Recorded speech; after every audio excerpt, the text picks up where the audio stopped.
Hello everyone, প্রতিমার রান্নাঘরে আপনাদের স্বাগত। আজ আমি আপনাদের দেখাবো সকলের ভীষণ প্রিয় একটি রেসিপি, চিকেন বিরিয়ানি। খুব সহজে এটা আমি স্টেপ বাই স্টেপ বাড়িতে তৈরি করেছি। চলুন রেসিপিটি দেখা যাক। চিকেন বিরিয়ানি বানানোর জন্য আমি প্রথমে নিয়ে নিয়েছি 600 গ্রাম পরিমাণ চাল।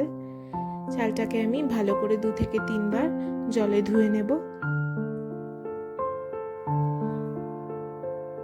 এরপর সেই চালে জল ঢেলে ঢাকা দিয়ে রেখে দেব।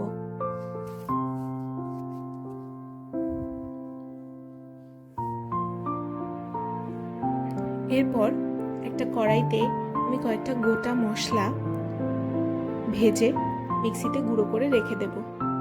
মশলাগুলো আমি শুকনো খোলায় ভেজে নেব।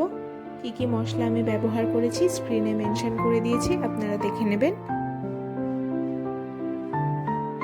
এরপর একটা বাটিতে আমি হাফ কাপ দুধের মধ্যে 1 চামচ জাফরান,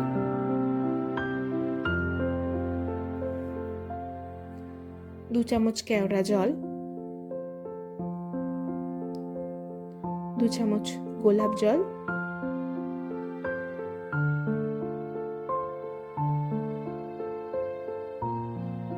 আর 2 ফোঁটা মিঠা আতর দিয়ে ভালো করে গুলে নেব। এরপর আমি দুধটাকে ঢাকা দিয়ে রেখে দেব।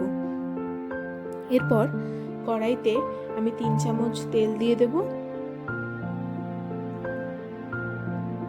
আর 3 চামচ ঘি দিয়ে দেব।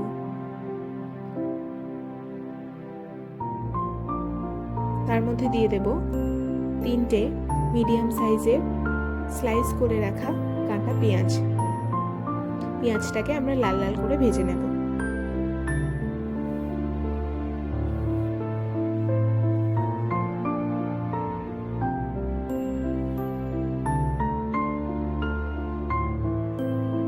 আমি পেঁয়াজটা ভাজার জন্য 1 চামচ চিনি ব্যবহার করছি।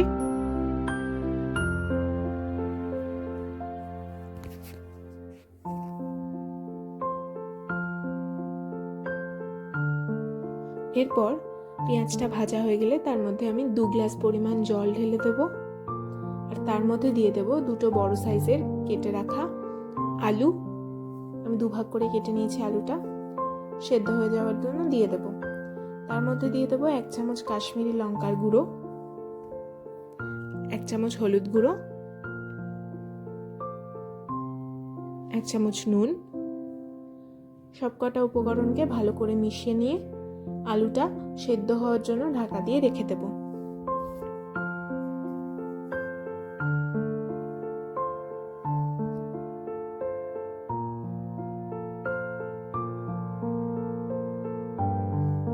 দেখুন আলুটা কিন্তু সিদ্ধ হয়ে গেছে। আমি ছুরি দিয়ে কেটে আপনাদের দেখিয়ে দিচ্ছি। আলু কিন্তু সিদ্ধ হয়ে গেছে। এরপর আমি আলুটাকে একটা অন্য থালায় ঢেলে নেব। এরপর সেই ঝোলের মধ্যেই আমি চিকেনটা দিয়ে দেব। এখানে 500 গ্রাম চিকেন ব্যবহার করেছি।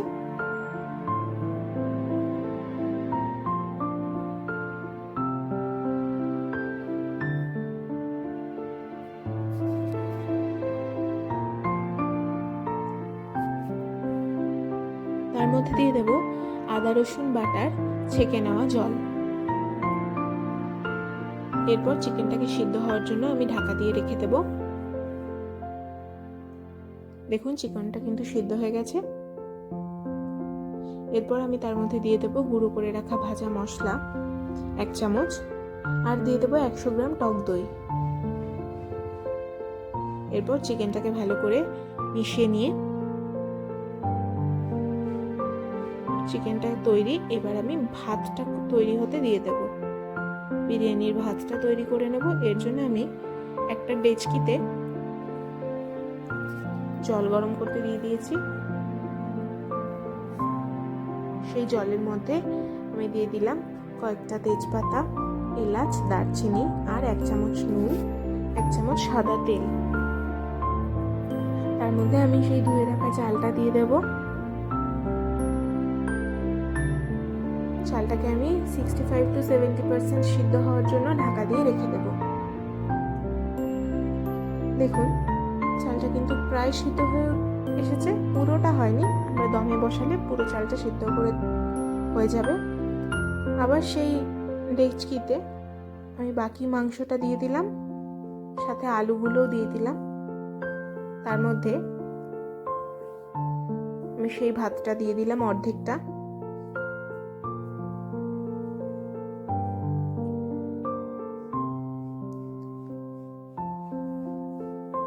সেই ভাতের মধ্যে আমি দিয়ে দেব গুঁড়ো করে রাখা ভাজা মশলা 1 চামচ, আর দিয়ে দেব সেই গুলে রাখা দুধ 5 থেকে 6 চামচ আমি দিয়ে দিয়েছি। তার উপর আমি বাকি ভাতটা ঢেলে দেব। তার উপর আমি আবার 2 চামচ গুঁড়ো মশলা দিয়ে দেব,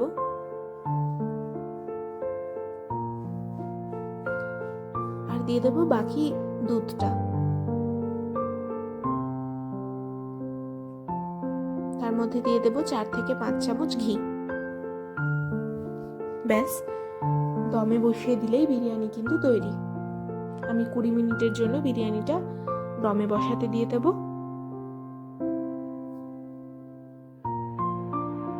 দেখুন, বিরিয়ানি কিন্তু আমাদের একদম তৈরি। খেতে কিন্তু খুব ভালো হয়েছে।